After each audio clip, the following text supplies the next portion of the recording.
سے یہ خدا نے خود کہا ہے کہ مشرق دعا مانگو، میں تمہاری دعاؤں کو قبول کروں۔ دیکھیے اس کٹھن دور میں بے حساب لاتعداد مشکلات کے حوالے سے اس کے حل موجود ہیں، قرآنی روایات، احادیث، فرامین کے ضمن،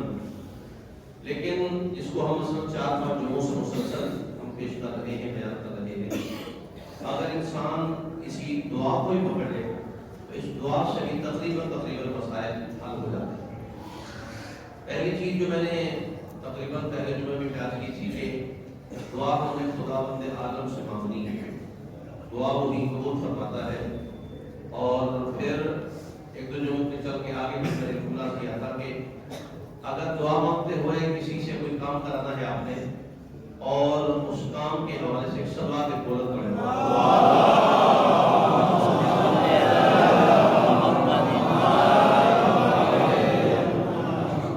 اسی دنیا میں کسی معاشرے میں اگر ہم نے کہیں سے کوئی اپنے کام کرانا ہے ہم نے، تو ہم کیا کرتے ہیں کہ کوئی ایسا سفارشی ڈھونڈتے ہیں کہ جو پاور ہو، جس کے سگنیچر چلے، جس کے سائن چلے، جس کی سفارش چلے کہ جناب یہ گورنر صاحب کے زیادہ قریب ہے، یہ منسٹری کے جناب یہ قریب ہے، یہ وزیر اعظم صاحب سے زیادہ قریب ہے، یہ وزیر اعظم کے زیادہ قریب ہے، اور معذرت کے ساتھ اس دور میں یہ آرمی کے زیادہ قریب ہے، تو آرمی چیف سے تو یہ کام ہمیں کرانا ہے یا کوئی بھی کام ہمیں کرانا ہے،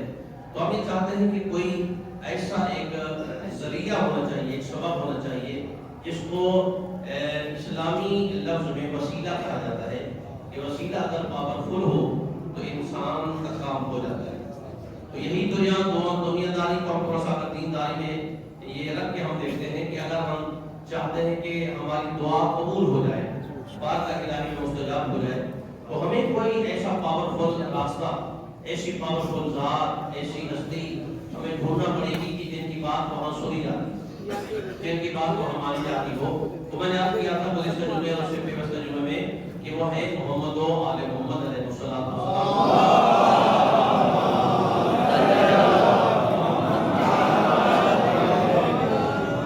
لیکن کچھ چیزیں، کچھ اعمال، آج ہم نے دوسرا ایک پہلو بیان کرنا اسی دعا کے حوالے سے،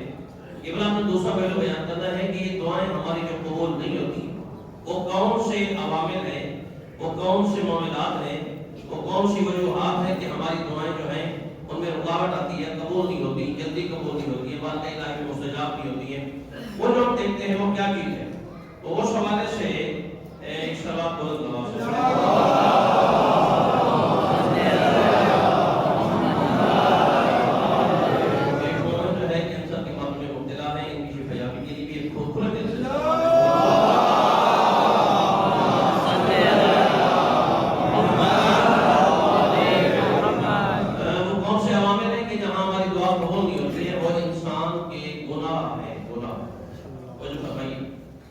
انسان اگر اپنے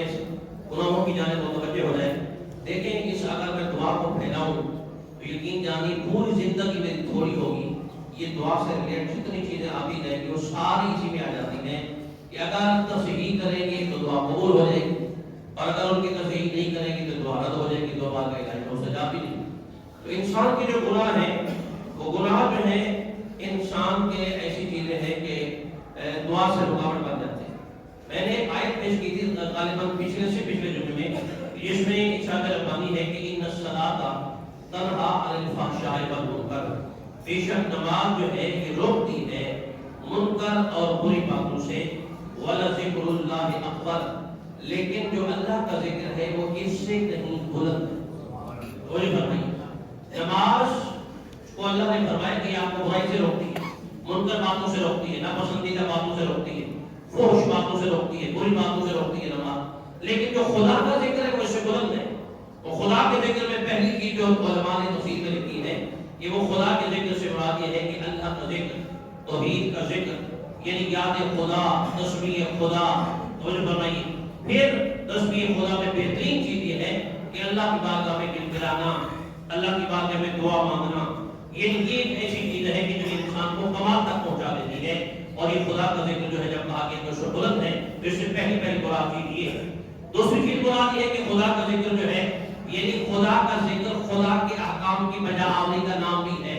واجبات کو ادا کرنا، حرام کو چھوڑ دینا، یہ بھی خدا کا ذکر شمار ہوتا ہے کہ مثلا اللہ نے کہہ دیا کہ آپ نے ہر بری چیز کو چھوڑنا ہے، اس کا مطلب ہے آپ کے دل میں یاد خدا ہے، آپ کے دل میں ذکر خدا ہے۔ آپ کو کہا کہ آپ نے یہ واجب ادا کرنا ہے، اس کا مطلب یہ ہے کہ آپ کے دل میں ذکر خدا ہے، یاد خدا ہے، اور آپ نے آپ ہر عمل پر جان تک دے رہے ہیں اور ہر برے کاموں سے آپ روک رہے ہیں، تو یہ آپ کے سامنے جو ہے یہ خدا کا ذکر ہے۔ لیکن جب ہم اس کو آگے کمال درجے تک دیتے ہیں کہ ذکر خدا کیا ہے، تو خدا کا بھائی یہاں میں حدیث پیغمبر ہے سرکار دو عالم حضرت محمد مصطفیٰ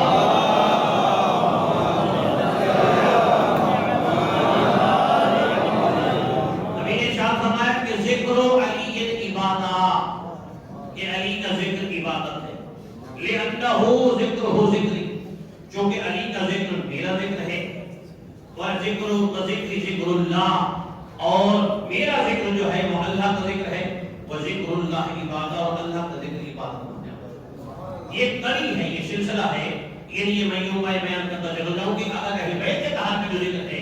علی اور اولاد علی کا جو آپ ذکر کر رہے ہیں، ان کی فضیلت بیان کر رہے ہیں، ان کے فرامین کو بیان کر رہے ہیں، ان کے فرمودات کو آپ بیان کر رہے ہیں، تو یہ آپ کے ہاں یہ بھی ذکر اللہ میں شامل ہے۔ تو اسی لیے معصوم بتاتے ہیں کہ کوشش کریں کہ آپ اپنے گناہوں کو کم سے کم رکھیں تاکہ دعا آپ کی بات ہمیں خدا میں قبول ہو جائے۔ امام جعفر صادق علیہ السلام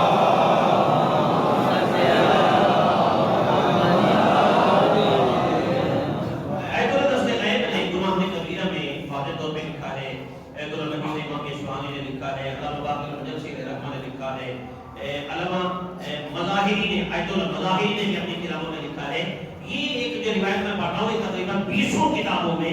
حکیم نے گنہگار آپ کو خود پڑھی، اور فرماتے ہیں کہ جب انسان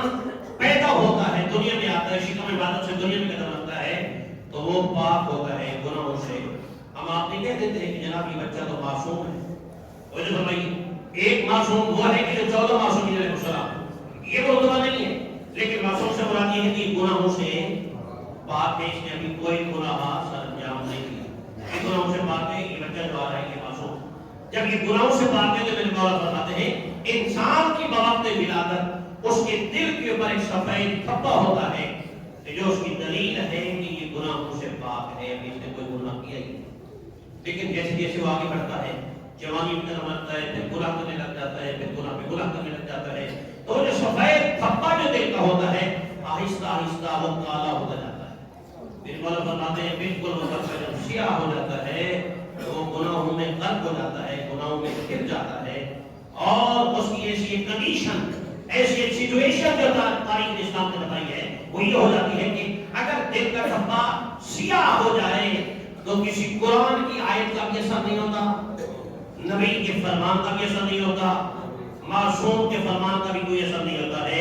یہ اس لیے کہ اس کا ضمیر مر چکا ہے، اس کا دل مردہ ہو گیا ہے، وہ تو یہ سفید دھبا جو ہے وہ سیاہ ہو جاتا ہے۔ لیکن کیا کوئی ایسا کوئی علاج ہے؟ مجھے توجہ فرمائیے، دیکھیں آج کل ہم ٹی وی کے اوپر ایڈ دیکھتے ہیں کہ جناب اتنا بڑا داغ لگا اور ایک تھوڑا سا سرف آیا، اس نے تھوڑا سا ایک ہاتھ میں مشین میں چک کر دیا اور فوراً سارے ہاتھ دبے کھل گئے، یہ ایریل ہے، یہ ایکسل ہے، یہ فلاں فلاں ہے۔ اب دیکھتے رہتے ہیں یہ ایڈ جو ہے ٹی وی کی جو چلتے ہیں، تو آیا کوئی ایسا بھی روحانی علاج ہے کہ اگر خدا نہ خواستہ یہ ہمارے دل کا دھبا جو سیاہ ہو جائے کہ یہ دوبارہ سفید ہو سکتا ہے؟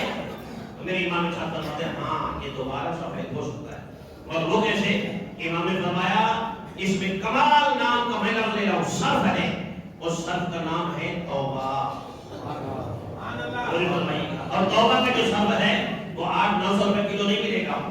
پیسوں سے نہیں ملے گا، آپ کو فری میں ملے گا وہ آپ کو، لیکن تھوڑا سا آپ توجہ تو کریں نا، تھوڑا سا آپ متوجہ تو ہوں، لو تو لگائیں، یہ توبہ کرے۔ توبہ سے کیا مراد ہے؟ میرے مولا فرماتے ہیں سب سے پہلے غسل توبہ کرے، غسل توبہ کے بعد 2 رکعت نماز توبہ پڑھے، توبہ پڑھنے کے بعد تسبیح ہاتھ پہ ہو، آنکھیں نم ہو، دوبارہ یہ وعدہ ہو کہ پروردگار تیری بارگاہ میں دوبارہ گناہ نہیں کروں گا، تیری بارگاہ میں دوبارہ غلطی نہیں کروں گا، تیری نافرمانی دوبارہ نہیں کروں گا۔ اور فرماتے ہیں 4-5 شرائط ہے یہ توبہ کی، اگر یہ ایسا کر لیتا ہے تو انسان کا سفید دھبا دوبارہ سفید ہو جاتا ہے۔ ایک صلوات پڑھتے محمد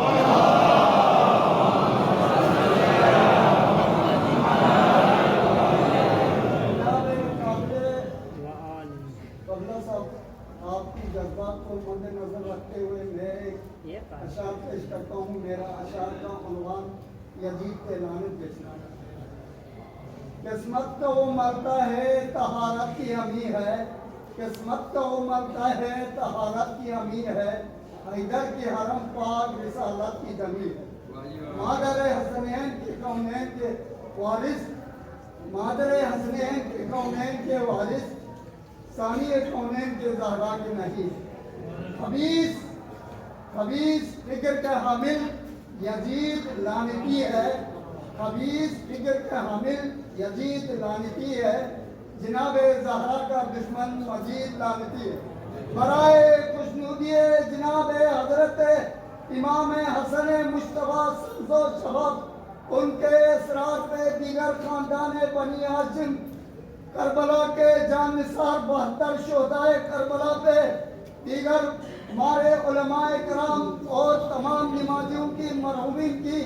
اور میرے والدین کی ایصال ثواب کے لیے بآواز بلندتر سے بلندتر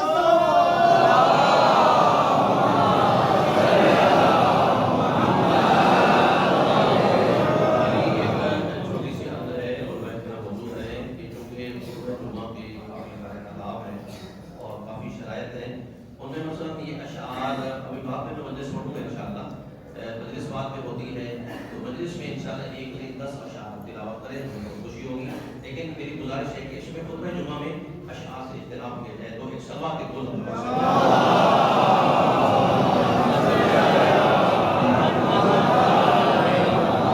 یہ بیان کر رہا تھا کہ دعا جو ہے، دعا میں رکاوٹ ہمارے گناہ جو ہیں،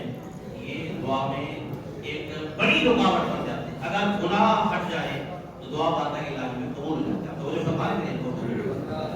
یہ دعا کا مسلسل کافی 5واں یا 6واں جمعہ ہے، مسلسل ہم جناب کی سمجھ حاصل کر رہے ہیں، کیونکہ قرآن کریم نے بھی کہا ہے۔ اچھا اس وقت جو ایک اور چیز ہے وہ ایک فحاشی، بڑھتی ہوئی جو فحاشی، اوریانیت، بے حجابی، تو جو فرمائیے غیرت بن چکی ہے، غیرت بن چکی ہے۔ تو جو فرمائیے ہم اسی معاشرے کا حصہ ہیں، چلتے ہوئے ہم بھی یہ چیزیں ہماری آنکھوں کے سامنے آ جاتی ہیں، آنکھیں ہو جاتی ہیں۔ آپ لوگ ساتھ مختلف فتح کا تصدیق فرمانے آپ دیکھتے رہتے ہوں گے، ٹی وی کھولیں گے تو ایسی چیز ہے۔ حیرت ہے کہ یہ غیرت بن چکی ہے۔ باپ بیٹی کو نچوا رہا ہے، مجھے بتائیے، بھائی بہن کو نچوا رہا ہے، شوہر اپنی بیوی کو نچوا رہا ہے۔ مطلب صرف یہ ہے کہ جناب ویوز بڑھنے چاہیے، ویوز بڑھنے چاہیے، ہمارے سبسکرائبر بڑھنے چاہیے، ہمارے لوگ بڑھے، ہمیں پیسہ آنا چاہیے۔ انتہائی کٹھن ترین دور ہے، انتہائی اور بڑی معذرت کے ساتھ پھر کافی لوگ جب آپ میں اس قسم کے، میں کہتا ہوں کہ اس قسم کے بدکار ترین لوگ جو ہیں ٹی وی کے اوپر جب کوئی انٹرویو دیتے ہیں تو وہ کہتے ہیں کہ خدا کا شکر ہے، لعنت ہونی چاہیے ان کی باتوں کے اوپر، یعنی فحاشی کو فروغ دینے کے بعد بھی کہہ رہے ہیں کہ خدا کا شکر ہے میرے بچوں نے ترقی کر لی ہے۔ بھی کیا ترقی کر لی ہے؟ فحاشی کو بڑھا رہے ہیں، قرآن کیا منکر ہے؟ ایسے انسانوں کو مسلمان کہلانے کا حق ہی نہیں ہے۔ یہ آپ دیکھیں اپنے معاشرے میں دیکھیں، بہت بڑی لعنت جو بھی ہے، جس میں خالی سے تو صرف واہ ہے،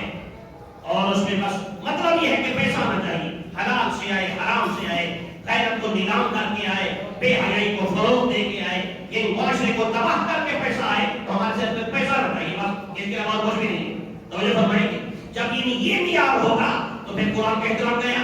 نبی کا احترام گیا، نبی کے کلمے کا کوئی فائدہ نہیں ہوا۔ کیا پہچانے کہ ائمہ معصومین کیا ہے؟ توجہ فرمائیے گا، یہ عام طور پہ یہ دیکھا جاتا ہے۔ اور بھی آپ کی شکوہ کرتی ہیں، ارے مولانا اہل سنت بھی آتے ہیں، رشید بھی آتے ہیں، ارے میرا کوئی تعلیم دے دے، ارے فیملی میرے پاس آئی اہل سنت تھی کہ میرے شوہر شراب پیتا ہے، عورت کہہ رہی ہے میرا شوہر شراب پیتا ہے، مجھے اتنے پیسے ملتے ہیں، 2-4 دنوں کے بعد کوئی شراب کی بوتل نہیں آتا، شراب پیتا ہے، مجھے بتائیں جو شراب پیتا ہے اس میں کیا ہے؟ انہوں نے فرمایا شرابی کے اوپر قرآن نے لعنت بھیجی ہے، اللہ نے لعنت بھیجی ہے، ایک فحاشی روز کے اوپر ہے۔ قرآن کہتے ہیں ان الذین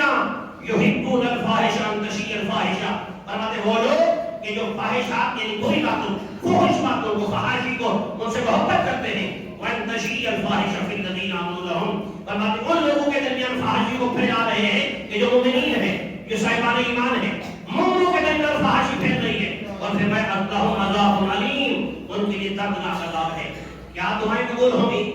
نہیں ہو سکتی ہے، تو الٹے لٹک جائیں، وہ جو نہیں فرمائی آپ نے، خدا گواہ ہے صحرا میں لٹک جائے آپ، جب یہ فحاشی کو فروغ دے رہے ہیں تو کیا مطلب دعائیں قبول ہوگی؟ تو امام جعفر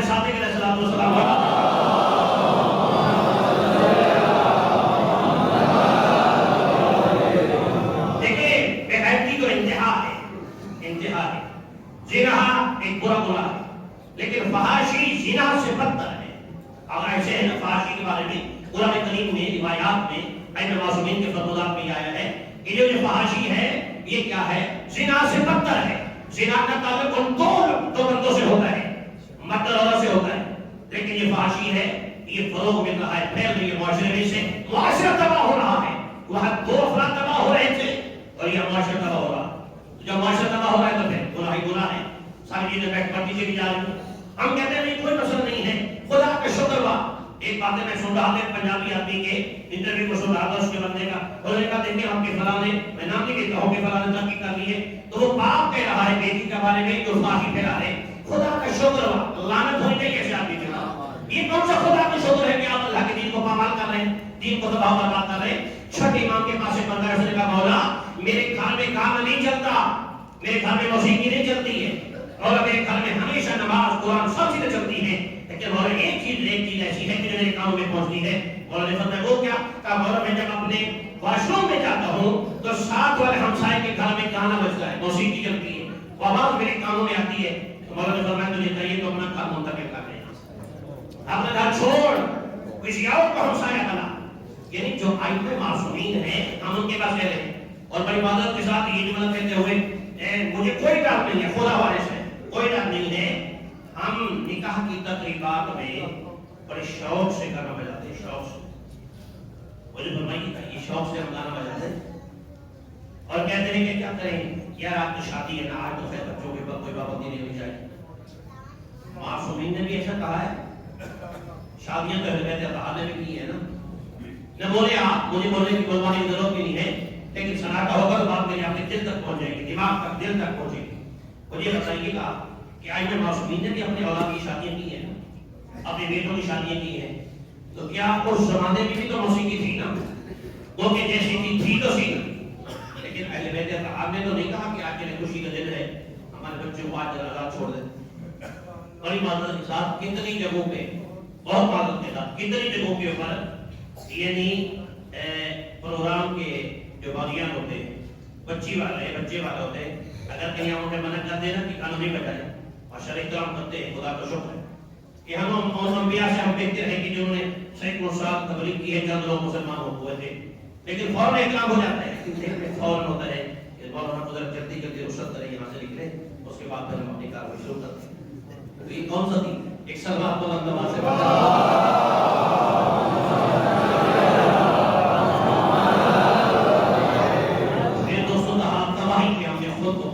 خود ہی پہنچایا ہے، کوئی اور نہیں ہے جو ہمیں دھکا دے کے تباہی پہ پہنچا رہا ہے، نہیں، ہم نے خود کو تباہی پہ پہنچایا ہے۔ ہم نے آل محمد کے فرمان کو بڑی عبادت کے ساتھ اس کان سے سنا، اس کان سے ہم نے اڑا کے نکالا۔ بات آئی گئی، مسجد میں آئے تو یہاں پڑھا، اور بڑی مشکل سے بڑی مہربانی ہے کہ آپ آدھا گھنٹہ میں خود بعد جمعہ میں دے جاتے ہیں کہ آپ کا قیمتی ہم وقت لیتے ہیں، آپ کی مہربانی، لیکن تیار نہیں ہے۔ وہ کہتے ہیں کوشش کریں جی فلاں جگہ جمعہ ہوتا ہے کہ جہاں 15 منٹ میں خطبہ ختم ہو جاتا ہے، اسے اچھا کہ سعودی عرب چلے جہاں 10 منٹ میں خطبہ ختم ہو جاتا ہے، نہیں 10 منٹ میں خطبہ ختم ہو جاتا ہے، وہاں جو ہے کوئی نہیں ہے، وہ شاہد خطبہ لکھا ہوتا ہے، وہی پڑھتے ہیں، وہی سناتے ہیں، اس کی علاوہ اور کچھ بھی نہیں پڑھا جاتا ہے۔ مجھے دیکھیں یعنی جہاں اس طرح کی باتیں ہو رہی ہیں وہاں دین کی تباہی ہو رہی ہے، اور دین کے خلاف بات ہو رہی ہے یہ چیزیں، اسی لیے مولانا نے فرمایا کہ آپ ان چیزوں سے بچیں۔ آج یعنی میں ایک چیز بتا رہا ہوں کہ گناہ میں سے جو گناہ ہے وہ دعا کی رکاوٹ کا باعث ہے، اور اس میں سے ایک چیز جو ہے وہ فحاشی، اور فحاشی میں سے ایک لفظ میں نے بولا ہے موسیقی۔ گناہوں کو بخشوانا ہے، معاف کرانا ہے، تو ایک ایک چیز چھوڑتے چلے جائیں، انشاءاللہ آپ کا معاشرہ یہ دنیا میں جنت بن جائے گا۔ سلوات ہدیہ کریں مولانا۔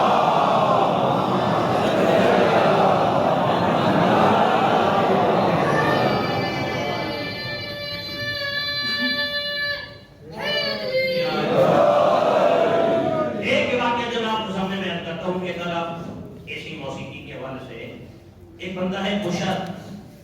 جسے بشر بھی پڑھا گیا، بشر بھی پڑھا گیا، کہ بدبیش بھی روایت میں آئی ہے بشر، پورا نام بشر تھا لیکن ابھی مشہور ہو گیا بشر آفی، یعنی ننگے پاؤں والا، اور جوتا تو پہننا چاہیے، پاؤں نہیں سو جاتے، لیکن یہ کیوں آئے؟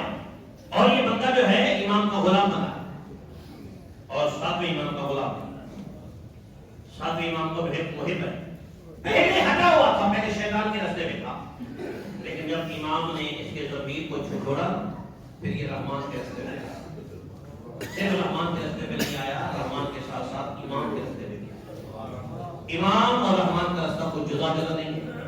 امام اور رحمان کا راستہ ایک ہی ہے. امام گزر رہے تھے, بڑے مشہور واقعے ہیں, آپ منبر سے محراب سے بڑے بڑے بزرگوں سے علماء سے خطبہ سے سن چکے ہیں. جب یہ گزر رہے تھے تو اس کی کھاتے کھانے کی آواز تھی. نوکرانی کچرا باہر ڈالنے, امام نے پوچھا کہ کس کا گھر ہے؟ کہا میرے آقا کا گھر ہے. آزاد ہے یا غلام ہے؟ تو کہنے لگی کہ میرا آقا کیوں کسی کا غلام بنے, وہ تو آزاد ہے. امام نے فرمایا ہاں واقعاً آزاد ہے, اگر غلام ہوتا تو اس کے گھر سے شیطانی آوازیں نہ. امام نے کہہ دیا کہ واقعاً اوپر سے سن رہا تھا کہ میری نتیجے میں تو گفتگو ہے. واپس سے کون تھے؟ کہا فرزند زہرا تھے, جعفر صادق کے بیٹے تھے. اسے معلوم کیا کہہ رہے تھے, پوچھ رہے تھے آزاد ہے تیرا آقا؟ یا میں نے کہا کیوں میرا آقا کسی کا غلام ہوں, وہ آزاد ہے. جب آزاد کا لفظ سنا تو کلیئر کر کے کہا واقعی آپ کا آقا آزاد ہے, اور اگر آزاد نہ ہوتا تو اس کے گھر سے شیطانی آوازیں نہ ہوتی. یقین جانیے ایک ہی جملہ ہوتا ہے تبلیغ کی تربیت کے لیے, لیکن کہیں دل کی شمع روشن تو کرے. وہ جملہ یہاں کلک کر گیا دل کے پر فور, جو طرح کا دوڑا ہے امام کے پیچھے, پتہ نہیں دوسری گلی تیسری گلی موڑ مڑتے ہوئے امام کی بات آ جائے. کہنے کا فضل دے رہا میری توبہ قبول ہو سکتی ہے. امام نے فرمایا جب خدا توبہ قبول کر رہا ہے تو میں کون ہوں جو تیری توبہ کو ریجیکٹ ہو سکتی ہے. اور میں اگر اپنے گھر سے چیزیں ختم کر دوں, امام نے فرمایا پھر تم سے ہم بھی راضی ہو جائیں گے, ہمارا نانا بھی راضی ہو جائے گا, ہمارا خدا بھی راضی ہو جائے گا. امام کے ہاتھوں پہ اس نے ہاتھ چوم کے وعدہ کیا ہے کہ مولا میرے گھر سے دوبارہ شیطانی آواز نہیں ہے, کہانی کی آواز نہیں ہے. پاؤں میں چپل نہیں تھی جب اس وقت آیا تھا امام کے پاس, کیونکہ گھر سے دوڑتا ہوا آیا کہ کہیں امام ذرا آگے نہ چلے جائیں. تو جب امام کے ہاتھ میں اس نے توبہ کی ہے, چپل زندگی بھر اس نے چپل نہیں پہنی, زندگی بھر چپل نہیں پہنی. لوگ پوچھتے تھے کہ آپ چپل کیوں نہیں پہنتے ہیں, دیکھ کر کہتے ہیں مجھے شرم آتی ہے کہ جب میں نے امام کے ہاتھ پہ توبہ کی تھی میرے پاؤں میں چپل نہیں تھی, شرم آتی ہے یہ باتیں کرتے ہوئے. اچھا تو اس نے اب یہ دیکھیں نماز کے لیے فقہی مسئلہ کیا, آپ اسے سوال بھی کرنے لگ جائیں گے. آپ نہیں مولانا فقہی مسئلہ ہے کہ پاؤں پاک ہونے چاہیے, نہیں نماز کیسے پڑھتا تھا؟ مولا فرماتے ہیں جس گلی سے گزرتا تھا نا, گلی سے, اس گلی میں جانور جب گزرتے تھے ایک دوسرے کے منہ میں منہ رکھ کر کہتے یہاں گوبر نہیں ڈالنا, یہاں سے طائب آل محمد کا گزر ہوگا. ایک سلوات پڑھیے کریں.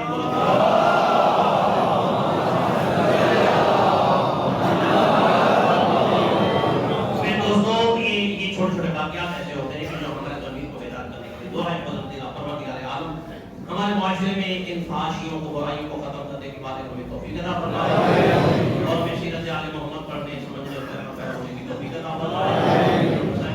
وجہ سے ہی سارے ثواب میں ہم لوگ اما بعد بسم اللہ الرحمن الرحیم والعصر ان الانسان لفی خسر الا الذین آمنوا وعملوا الصالحات وتواصوا بالحق وتواصوا بالصبر.